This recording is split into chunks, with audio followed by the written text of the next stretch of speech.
ॐ श्री गणेशाय नमः। श्री सरस्वत्यै नमः। श्री वेदव्यासाय नमः। नारायणं नमस्कृत्य नरं चैव नरोत्तमं देवीं सरस्वतीं व्यासं ततो जयमुदीरयेत्। वसुदेवसुतं देवं कंसचाणूरमर्दनं देवकी परमानन्दं कृष्णं वन्दे जगद्गुरुम्। चत्वारिंशोऽध्यायः। श्रीमद्भगवद्गीतायां षोडशोऽध्यायः। दैवासुर-संपद-विभाग-योगः। फल सहित दैवी और आसुरी संपदा का वर्णन तथा शास्त्र विपरीत आचरणों को त्यागने और शास्त्र के अनुकूल आचरण करने के लिए प्रेरणा। संबंध। गीता के 7वें अध्याय के 15वें श्लोक में तथा 9वें अध्याय के 11वें और 12वें श्लोकों में भगवान ने कहा था कि आसुरी और राक्षसी प्रकृति को धारण करने वाले मूढ़ मेरा भजन नहीं करते, वरन मेरा तिरस्कार करते हैं। तथा 9वें अध्याय के 13वें और 14वें श्लोकों में कहा कि दैवी प्रकृति से युक्त महात्मा जन मुझे सब भूतों का आदि और अविनाशी समझकर अनन्य प्रेम के साथ सब प्रकार से निरंतर मेरा भजन करते हैं। परंतु दूसरा प्रसंग चलता रहने के कारण वहां दैवी प्रकृति और आसुरी प्रकृति के लक्षणों का वर्णन नहीं किया जा सका। फिर 15वें अध्याय के 19वें श्लोक में भगवान ने कहा कि जो ज्ञानी महात्मा मुझे पुरुषोत्तम जानते हैं वे सब प्रकार से मेरा भजन करते हैं। इस पर स्वाभाविक ही भगवान को पुरुषोत्तम जानकर सर्वभाव से उनका भजन करने वाले दैवी प्रकृति युक्त महात्मा पुरुषों के और उनका भजन न करने वाले आसुरी प्रकृति युक्त अज्ञानी मनुष्यों के क्या क्या लक्षण हैं, यह जानने की इच्छा होती है। अतएव अब भगवान दोनों के लक्षण और स्वभाव का विस्तार पूर्वक वर्णन करने के लिए 16वां अध्याय आरंभ करते हैं। इसमें पहले 3 श्लोकों द्वारा दैवी संपद से युक्त सात्विक पुरुषों के स्वाभाविक लक्षणों का विस्तार पूर्वक वर्णन किया जाता है। अथ षोडशोऽध्यायः। श्रीभगवानुवाच अभयं सत्त्वसंशुद्धिः ज्ञानयोगव्यवस्थितिः दानं दमश्च यज्ञश्च स्वाध्यायस्तप आर्जवम्। श्री भगवान बोले, भय का सर्वथा अभाव, अंतःकरण की पूर्ण निर्मलता, तत्व ज्ञान के लिए ध्यान योग में निरंतर दृढ़ स्थिति और सात्विक दान, इंद्रियों का दमन, भगवान, देवता और गुरुजनों की पूजा तथा अग्निहोत्र आदि उत्तम कर्मों का आचरण एवं वेद शास्त्रों का पठन पाठन तथा भगवान के नाम और गुणों का कीर्तन, स्वधर्म पालन के लिए कष्ट सहन और शरीर तथा इंद्रियों के सहित अंतःकरण की सरलता। अपने धर्म का पालन करने के लिए कष्ट सहन करने के जो अंतःकरण और इंद्रियों को तपाना है, उसी का नाम यहाँ तपः पद है। गीता के 17वें अध्याय में जिस शारीरिक, वाचिक और मानसिक तप का निरूपण है, यहाँ तपः पद से उसका निर्देश नहीं है, क्योंकि उसमें अहिंसा, सत्य, शौच, स्वाध्याय और आर्जव आदि जिन लक्षणों का तप के अंग रूप में निरूपण हुआ है, यहाँ उनका अलग वर्णन किया गया है।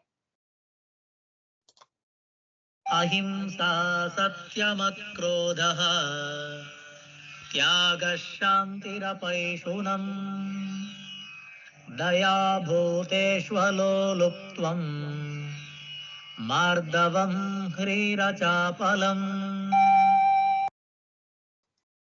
मन, वाणी और शरीर से किसी प्रकार भी किसी को कष्ट न देना, यथार्थ और प्रिय भाषण, अपना अपकार करने वाले पर भी क्रोध का न होना, कर्मों में कर्तापन के अभिमान का त्याग, अंतःकरण की उपरति अर्थात चित्त की चंचलता का अभाव, किसी की भी निंदादि न करना, सब भूत प्राणियों में हेतु रहित दया, इंद्रियों का विषयों के साथ संयोग होने पर भी उनमें आसक्ति का न होना, कोमलता, लोक और शास्त्र से विरुद्ध आचरण में लज्जा और व्यर्थ चेष्टाओं का अभाव। किसी भी प्राणी को कभी कहीं भी लोभ, मोह या क्रोध पूर्वक अधिक मात्रा में, मध्य मात्रा में या थोड़ा सा भी किसी प्रकार का कष्ट स्वयं न देना या कष्ट स्वयं देना, दूसरे से दिलवाना या कोई किसी को कष्ट देता हो तो उसका अनुमोदन करना, हर हालत में हिंसा है। इस प्रकार की हिंसा का किसी भी निमित्त से मन, वाणी, शरीर द्वारा न करना, अर्थात मन से किसी का बुरा न चाहना, वाणी से किसी को न तो गाली देना, न कठोर वचन कहना और न किसी प्रकार के हानिकारक वचन ही कहना, तथा शरीर से न किसी को मारना, न कष्ट पहुंचाना और न किसी प्रकार की हानि ही पहुंचाना आदि, ये सभी अहिंसा के भेद हैं।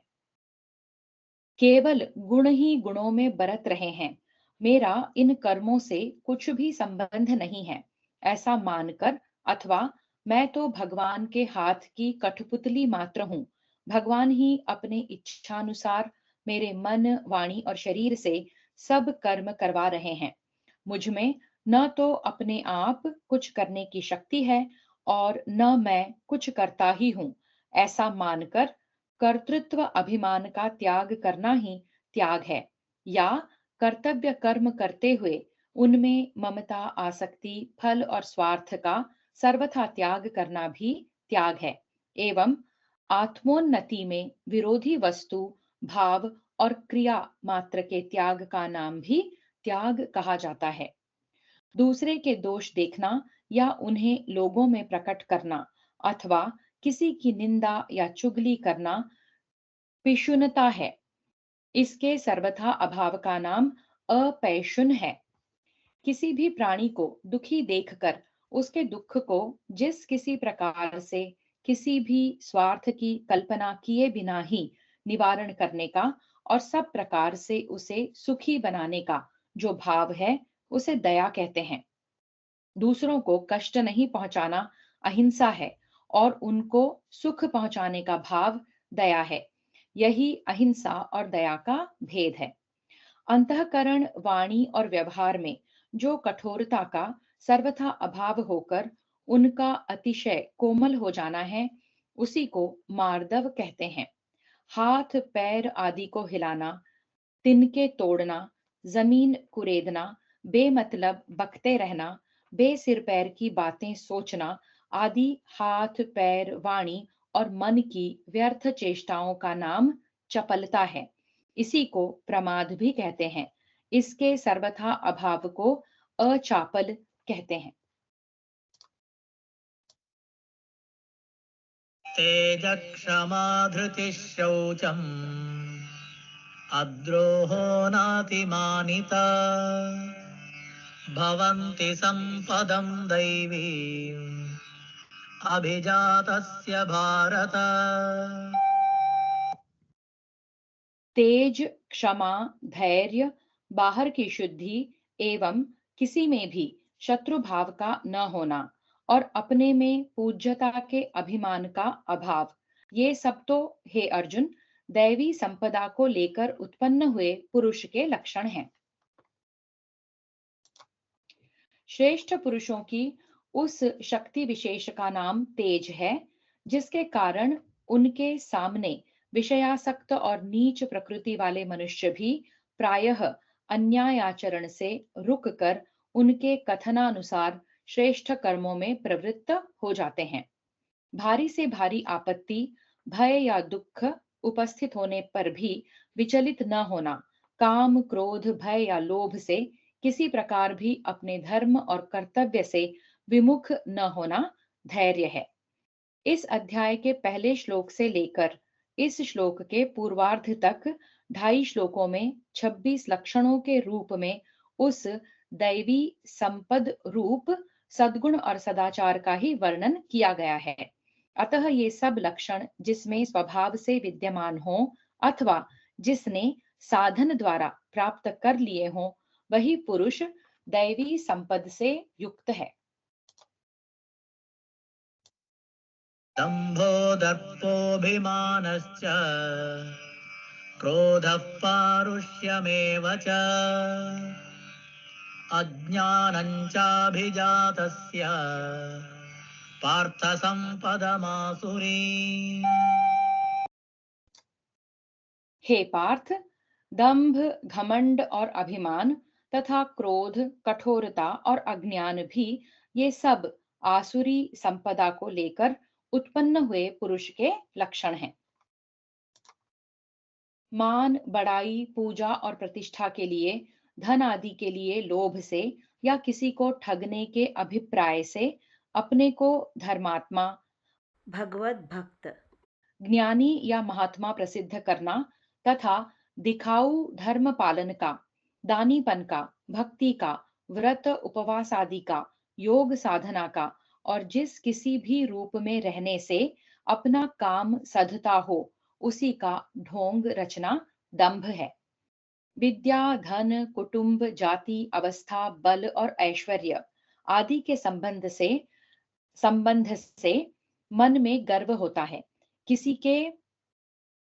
जिसके कारण मनुष्य दूसरों को तुच्छ समझकर उनकी अवहेलना करता है, उसका नाम घमंड है। अपने को श्रेष्ठ, बड़ा या पूज्य समझना, मान, बड़ाई, प्रतिष्ठा और पूजा आदि की इच्छा रखना एवं इन सब के प्राप्त होने पर प्रसन्न होना अभिमान है।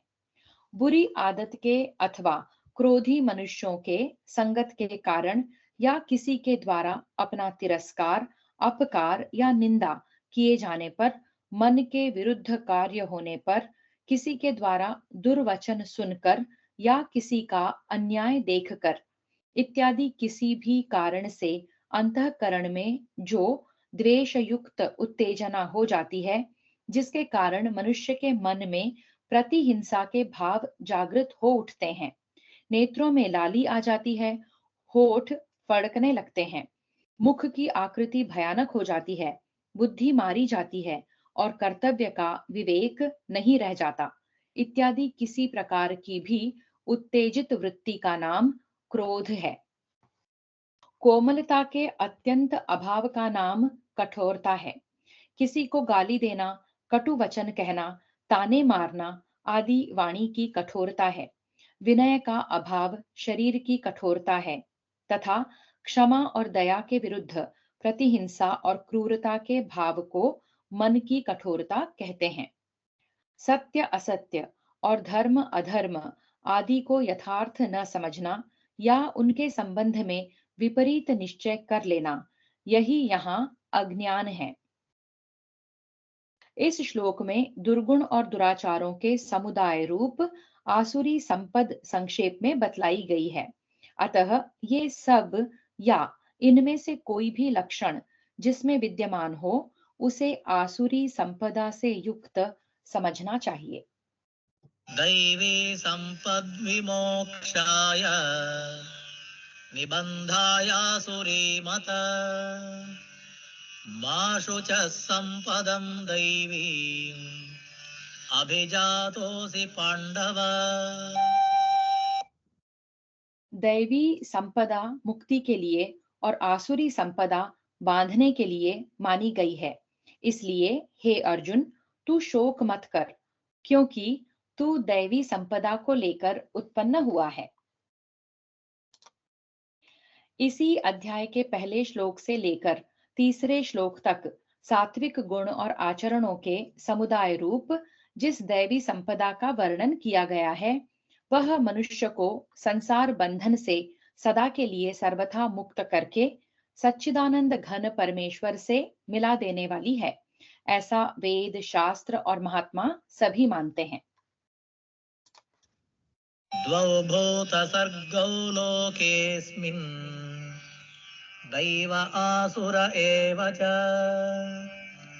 दैवो विस्तरश प्रोक्तः आसुरं पार्थ मे शृणु। हे अर्जुन, इस लोक में भूतों की सृष्टि यानी मनुष्य समुदाय दो ही प्रकार का है। एक तो दैवी प्रकृति वाला और दूसरा आसुरी प्रकृति वाला। उनमें से दैवी प्रकृति वाला तो विस्तार पूर्वक कहा गया। अब तू आसुरी प्रकृति वाले मनुष्य समुदाय को भी विस्तार पूर्वक मुझसे सुन। सर्ग सृष्टि को कहते हैं। भूतों की सृष्टि को भूत सर्ग कहते हैं। यहाँ अस्मिन लोके ये मनुष्य लोक का संकेत किया गया है तथा इस अध्याय में मनुष्यों के लक्षण बतलाए गए हैं। इसी कारण यहाँ भूत सर्गौ पद का अर्थ मनुष्य समुदाय किया गया है। मनुष्यों के दो समुदायों में से जो सात्विक है वह तो दैवी प्रकृति वाला है और जो रजो मिश्रित तमह प्रधान है वह आसुरी प्रकृति वाला है। राक्षसी और मोहिनी प्रकृति वाले मनुष्यों को यहाँ आसुरी प्रकृति वाले समुदाय के अंतर्गत ही समझना चाहिए। प्रवृत्तिं च निवृत्तिं च जना न विदुरासुराः न शौचं नापि चाचारः न सत्यं तेषु विद्यते। आसुर स्वभाव वाले मनुष्य प्रवृत्ति और निवृत्ति इन दोनों को ही नहीं जानते। इसलिए इनमें न तो बाहर भीतर की शुद्धि है, न श्रेष्ठ आचरण है और न सत्य भाषण ही है। जिस कर्म के आचरण से इस लोक और परलोक में मनुष्य का यथार्थ कल्याण होता है वही कर्तव्य है। मनुष्य को उसी में प्रवृत्त होना चाहिए और जिस कर्म के आचरण से अकल्याण होता है वह अकर्तव्य है, उससे निवृत्त होना चाहिए। भगवान ने यहाँ यह भाव दिखलाया है कि आसुर स्वभाव वाले मनुष्य इस कर्तव्य अकर्तव्य संबंधी प्रवृत्ति और निवृत्ति को बिल्कुल नहीं समझते। इसलिए जो कुछ उनके मन में आता है वही करने लगते हैं। असत्यमप्रतिष्ठन्ते जगदाहुरनीश्वरम् अपरस्परसम्भूतम् किमन्यत् कामहैतुकम्। वे आसुरी प्रकृति वाले मनुष्य कहा करते हैं कि जगत आश्रय रहित, सर्वथा असत्य और बिना ईश्वर के अपने आप केवल स्त्री पुरुष के संयोग से उत्पन्न है। अतएव केवल काम ही इसका कारण है, इसके सिवा और क्या है। यहाँ आसुरी प्रकृति वाले मनुष्यों की मन गढ़ंत कल्पना का वर्णन किया गया है। वे लोग ऐसा मानते हैं कि न तो इस चराचर जगत का भगवान या कोई धर्माधर्म ही आधार है तथा न इस जगत की कोई नित्य सत्ता है, अर्थात न तो जन्म से पहले या मरने के बाद किसी भी जीव का अस्तित्व है एवं न कोई इसका रचयिता, नियामक और शासक ईश्वर ही है। संबंध ऐसे नास्तिक सिद्धांत के मानने वालों के स्वभाव और आचरण कैसे होते हैं, इस जिज्ञासा पर अब भगवान अगले 4 श्लोकों में उनके लक्षणों का वर्णन करते हैं। एतां दृष्टिमवष्टभ्य नष्टात्मानोऽल्पबुद्धयः प्रभवन्त्युग्रकर्माणः क्षयाय जगतो हिताः। इस मिथ्या ज्ञान को अवलंबन करके जिनका स्वभाव नष्ट हो गया है तथा जिनकी बुद्धि मंद है, वे सबका अपकार करने वाले क्रूर कर्मी मनुष्य केवल जगत के नाश के लिए ही समर्थ होते हैं। नास्तिक सिद्धांत वाले मनुष्य आत्मा की सत्ता नहीं मानते। वे केवल देहवादी या भौतिकवादी ही होते हैं। इससे उनका स्वभाव भ्रष्ट हो जाता है। उनकी किसी भी सत्कार्य के करने में प्रवृत्ति नहीं होती। उनकी बुद्धि भी अत्यंत मंद होती है। वे जो कुछ निश्चय करते हैं, सब केवल भोग सुख की दृष्टि से ही करते हैं। उनका मन निरंतर सबका अहित करने की बात ही सोचा करते हैं। इससे वे अपना भी अहित ही करते हैं तथा मन, वाणी, शरीर से चराचर जीवों को डराने, दुख देने और उनका नाश करने वाले बड़े-बड़े भयानक कर्म ही करते रहते हैं। काममाश्रित्य दुष्पूरम् दम्भमानमदान्विताः मोहाद् गृहीत्वा सद्ग्राहा प्रवर्तन्ते शुचिव्रताः।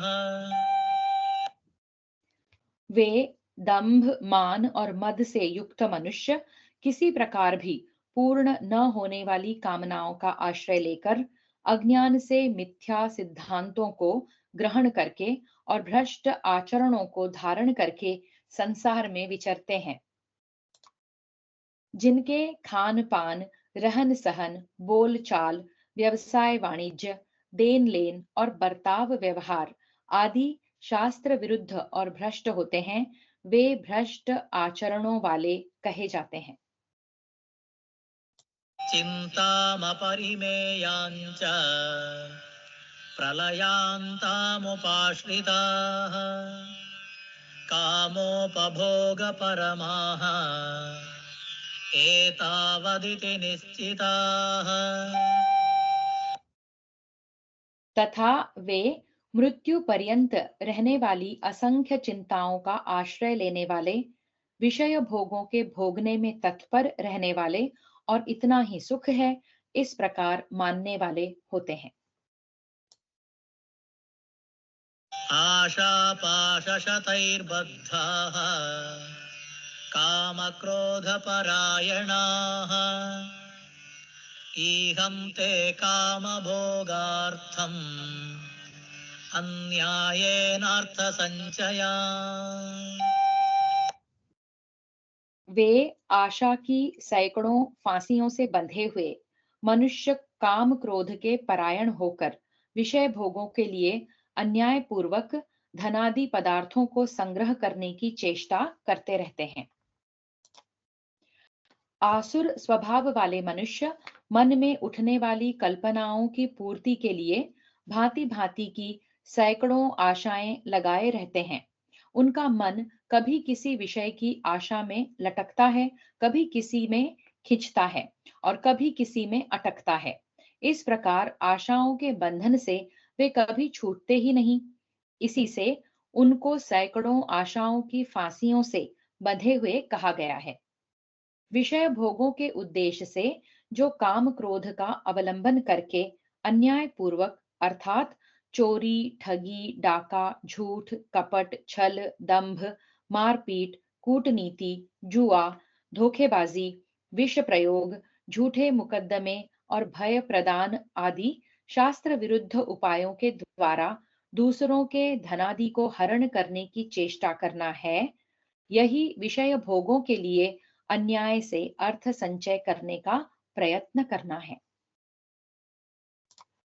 इदमद्य मया लब्धम् इमं प्राप्स्ये मनोरथम् इदमस्तीदमपि मे भविष्यति पुनर्धनम्। वे सोचा करते हैं कि मैंने आज यह प्राप्त कर लिया है और अब इस मनोरथ को प्राप्त कर लूंगा।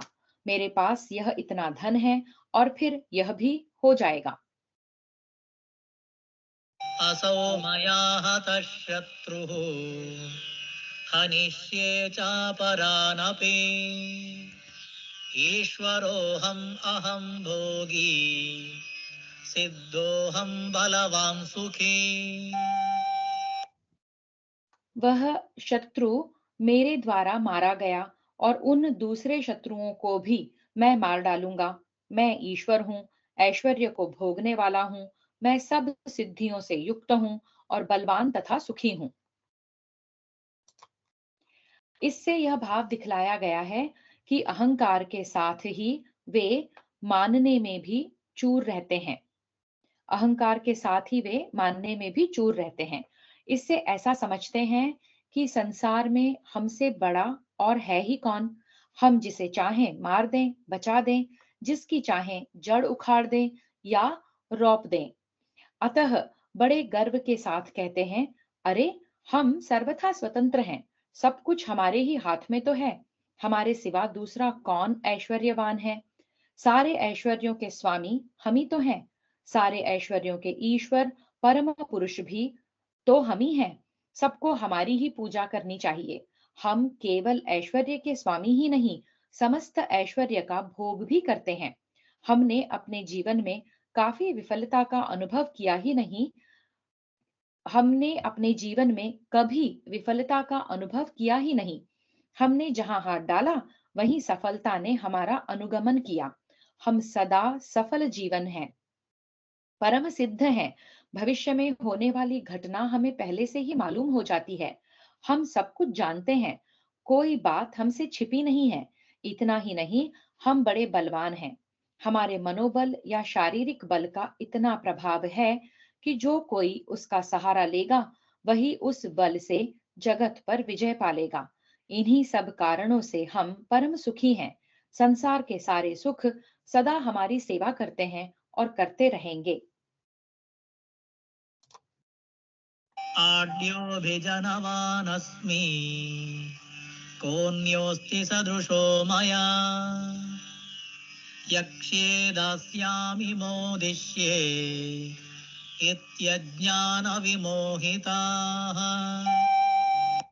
अनेकचित्तविभ्रान्ताः मोहजालसमावृताः प्रसक्ता कामभोगेषु पतन्ति नरकेषु च। मैं बड़ा धनी और बड़े कुटुंब वाला हूँ। मेरे समान दूसरा कौन है। मैं यज्ञ करूंगा, दान दूंगा और आमोद प्रमोद करूंगा। इस प्रकार अज्ञान से मोहित रहने वाले तथा अनेक प्रकार से भ्रमित चित्त वाले, मोह रूप जाल से समावृत और विषय भोगों में अत्यंत आसक्त आसुर लोग महान अपवित्र नरक में गिरते हैं। अभिप्राय यह है कि ऐसे मनुष्य कामोपभोग के लिए भांति भांति के पाप करते हैं और उनका फल भोगने के लिए उन्हें विष्ठा, मूत्र, रुधिर, पीब आदि गंदी वस्तुओं से भरे दुखदायक कुंभीपाक, रौरव आदि घोर नरकों में गिरना पड़ता है। आत्मसम्भाविता स्तब्धाः धनमानमदान्विताः यजन्ते नाम यज्ञैस्ते दम्भेनाविधिपूर्वकम्। वे अपने आप को ही श्रेष्ठ मानने वाले घमंडी पुरुष धन और मान के मद से युक्त होकर केवल नाम मात्र के यज्ञों द्वारा पाखंड से शास्त्र विधि रहित यजन करते हैं। जो अपने ही मन से अपने आप को सब बातों में सर्वश्रेष्ठ, सम्मान्य, उच्च और पूज्य मानते हैं, वे आत्म संभावित हैं। जो घमंड के कारण किसी के साथ, यहाँ तक कि पूजनियों के प्रति भी विनय का व्यवहार नहीं करते, वे स्तब्ध हैं। अहङ्कारं बलं दर्पं कामं क्रोधं च संश्रिताः मामात्मपरदेहेषु प्रद्विषन्तोऽभ्यसूयकाः। वे अहंकार, बल, घमंड, कामना और क्रोधादि के परायण और दूसरों की निंदा करने वाले पुरुष अपने और दूसरों के शरीर में स्थित मुझ अंतर्यामी से द्वेष करने वाले होते हैं। दूसरों के दोष देखना, देखकर उनकी निंदा करना, उनके गुणों का खंडन करना और गुणों में दोषारोपण करना एवं भगवान और संत पुरुषों में भी दोष देखते रहना, इन सब दोषों से युक्त मनुष्य को अभ्यसूयक कहते हैं। सभी के अंदर अंतर्यामी रूप से परमेश्वर स्थित हैं। अतः किसी से विरोध या द्वेष करना, किसी का अहित करना और किसी को दुख पहुंचाना अपने और दूसरों के शरीर में स्थित परमेश्वर से ही द्वेष करना है।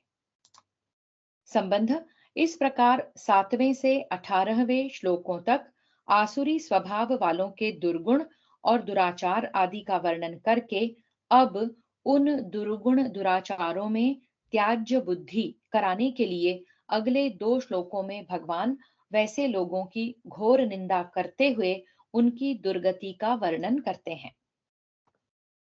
तानहं द्विषतः क्रूरान् संसारेषु नराधमान् क्षिपाम्यजस्रमशुभान् आसुरीष्वेव योनिषु।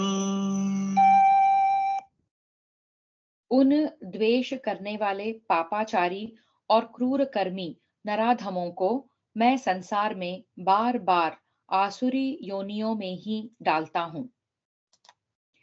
सिंह, बाघ, सर्प, बिच्छू, सुअर, कुत्ते और कौवे आदि जितने भी पशु, पक्षी, कीट, पतंग हैं, ये सभी आसुरी योनियां हैं। आसुरीं योनिमापन्नाः मूढा जन्मनि जन्मनि मामप्राप्यैव कौन्तेय ततो यान्त्यधमां गतिम्। हे अर्जुन, वे मूढ़ मुझको न प्राप्त होकर जन्म जन्म में आसुरी योनियों को प्राप्त होते हैं, फिर उससे भी अति नीच गति को ही प्राप्त होते हैं, अर्थात घोर नरकों में पड़ते हैं। मनुष्य योनियों में जीव को भगवत प्राप्ति का अधिकार है। इस अधिकार को प्राप्त होकर भी जो मनुष्य इस बात को भूलकर दैव स्वभाव रूप भगवत प्राप्ति के मार्ग को छोड़कर आसुर स्वभाव का अवलंबन करते हैं, वे मनुष्य शरीर का सुअवसर पाकर भी भगवान को नहीं पा सकते। यही भाव दिखलाने के लिए भगवान ने अपने को न पाने की बात कही है। संबंध। आसुर स्वभाव वाले मनुष्यों को लगातार आसुरी योनियों के और घोर नरकों के प्राप्त होने की बात सुनकर यह जिज्ञासा हो सकती है कि उनके लिए इस दुर्गति से बचकर परम गति को प्राप्त करने का क्या उपाय है। इस पर कहते हैं, त्रिविधं नरकस्येदं द्वारं नाशनमात्मनः कामक्रोधस्तथा लोभः तस्मात् एतत्त्रयं त्यजेत्। काम, क्रोध तथा लोभ, ये 3 प्रकार के नरक के द्वार आत्मा का नाश करने वाले अर्थात उसको अधोगति में ले जाने वाले हैं।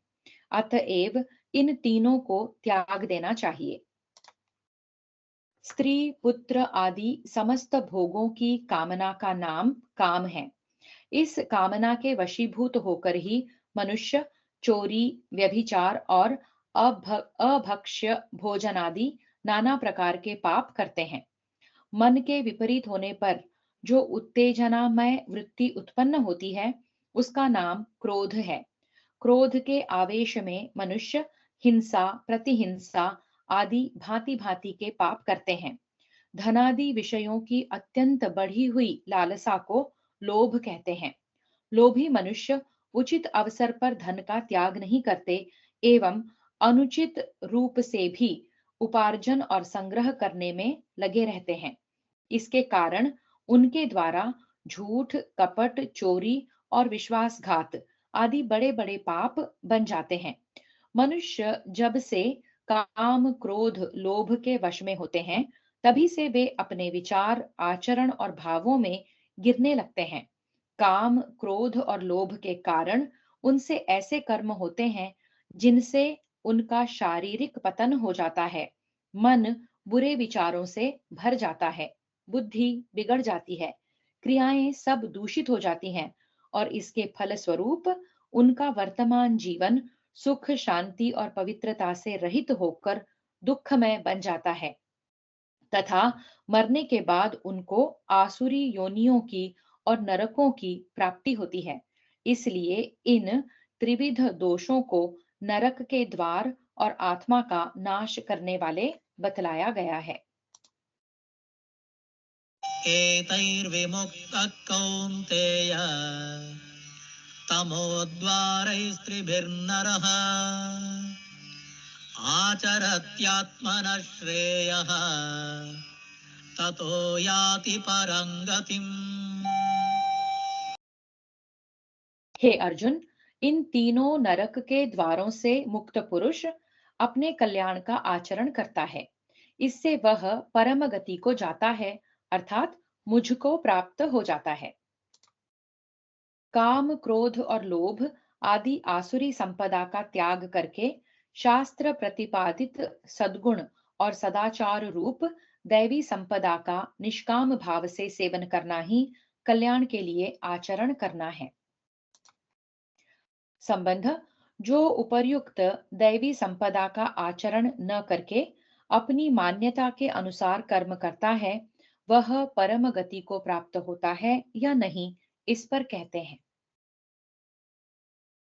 यशास्त्रविधिमुत्सृज्य वर्तते कामकारतः न स सिद्धिमवाप्नोति न सुखं न परं गतिम्। जो पुरुष शास्त्र विधि को त्याग कर अपनी इच्छा से मन माना आचरण करता है, वह न सिद्धि को प्राप्त होता है, न परम गति को और न सुख को ही। वेद और वेदों के आधार पर रचित स्मृति, पुराण, इतिहास आदि सभी का नाम शास्त्र है। आसुरी संपदा के आचार व्यवहार आदि के त्याग का और दैवी संपदा रूप कल्याणकारी गुण आचरणों के सेवन का ज्ञान शास्त्रों से ही होता है। कर्तव्य और अकर्तव्य का ज्ञान कराने वाले शास्त्रों के विधान की अवहेलना करके अपनी बुद्धि से अच्छा समझकर जो मन माने तौर पर मान, बड़ाई, प्रतिष्ठा आदि किसी की भी इच्छा विशेष को लेकर आचरण करना है, यही शास्त्र विधि को त्याग कर मन माना आचरण करना है। ऐसे कर्म करने वाले कर्ता को कभी भी फल नहीं मिलता, अर्थात परम गति नहीं मिलती। इसमें तो कहना ही क्या है, लौकिक अणिमादि सिद्धि और स्वर्ग प्राप्ति रूप सिद्धि भी नहीं मिलती एवं संसार में सात्विक सुख भी नहीं मिलता।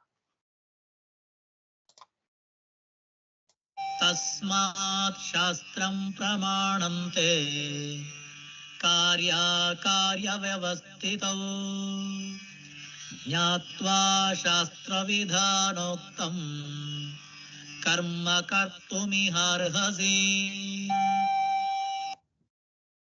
इससे तेरे लिए इस कर्तव्य और अकर्तव्य की व्यवस्था में शास्त्र ही प्रमाण है। ऐसा जानकर तू शास्त्र विधि से नियत कर्म ही करने योग्य है।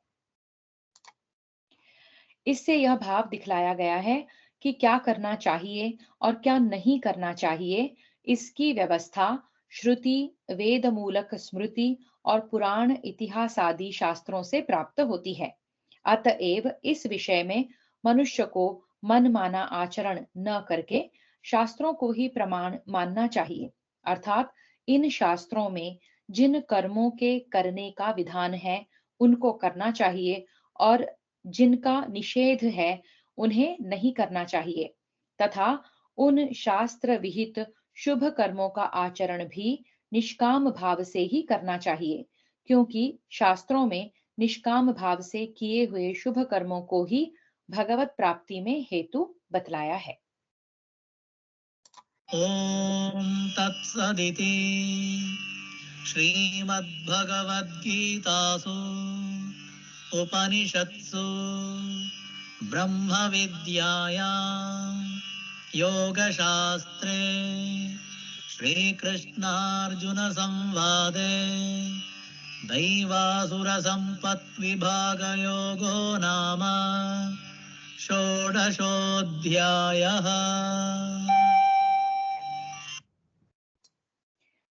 इति श्रीमहाभारते भीष्मपर्वणि श्रीमद्भगवद्गीतापर्वणि श्रीमद्भगवद्गीतासु उपनिषत्सु ब्रह्मविद्यायां योगशास्त्रे श्रीकृष्णार्जुनसंवादे दैवासुरसम्पद्विभागयोगो नाम षोडशोऽध्यायः। भीष्मपर्वणि तु चत्वारिंशोऽध्यायः। इस प्रकार श्री महाभारत भीष्म पर्व के श्रीमद् भगवद गीता पर्व के अंतर्गत ब्रह्म विद्या एवं योग शास्त्र रूप श्रीमद् भगवद गीतोपनिषद श्री कृष्णार्जुन संवाद में दैवासुर संपद विभाग योग नामक 16वां अध्याय पूरा हुआ। भीष्म पर्व में 40वां अध्याय पूरा हुआ। हरि ओम तत्सत। श्री कृष्णार्पणमस्तु।